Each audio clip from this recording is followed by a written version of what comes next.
Peneliti Indonesia mengembangkan dugaan ini lebih jauh. Misalnya, arkeolog Sukartiningsih yang berpendapat pentirtaan Jolotundo adalah tempat Raja Udayana bersemedi untuk menghimpun kekuatan sebelum merebut kembali Bali. Masih ingat nggak cerita saya di depan tadi? Diduga kata gempeng di dinding Jolotundo yang artinya hancur atau lebur adalah gambaran Bali yang mengalami pralaya dan menyebabkan Udayana kabur ke Jawa Timur. Setelah menikahi putri Raja Jawa, yakni Gunapriya Dharmapatni, sang pangeran kembali untuk merebut Bali.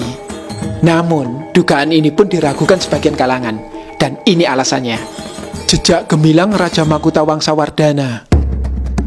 Bagi saya, cukup jelas petirtaan Jolotundo tidak berkaitan dengan Raja Udayana dari Bali yang menikah dengan Gunapriya Dharmapatni, putri Jawa. Meski ada pahatan kata Udayana di pancuran utama.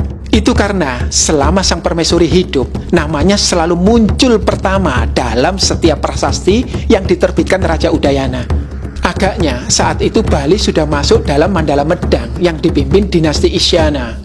Lah, ini kok sang pemahat berani mencantumkan nama Udayana tanpa Gunapriya Dharmapatni di jantung Jawa Timur pula.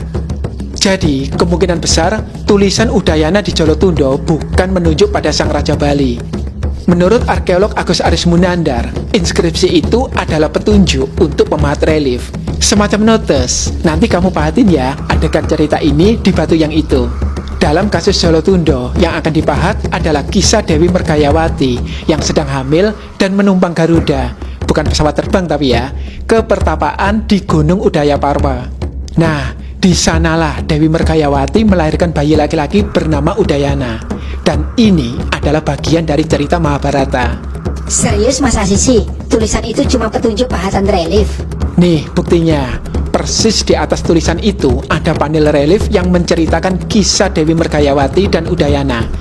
Sekarang panelnya duduk manis di Museum Nasional Jakarta. Nah, tulisan gempeng juga petunjuk bahwa bagian itu dibangun dengan menghancurkan lapisan tanah, lalu disangga tembok batu supaya tidak longsor.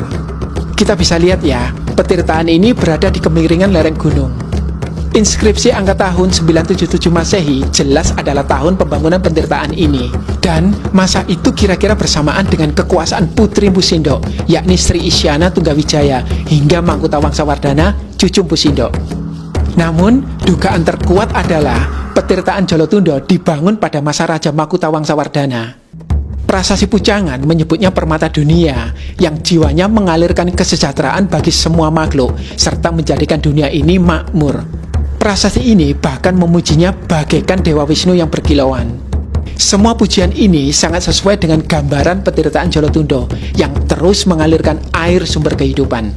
Apalagi Dewa Wisnu adalah dewa air sekaligus dewa kesuburan yang dunianya dihiasi naga dan Garuda. Cocok banget dengan yang ada di Jolotundo.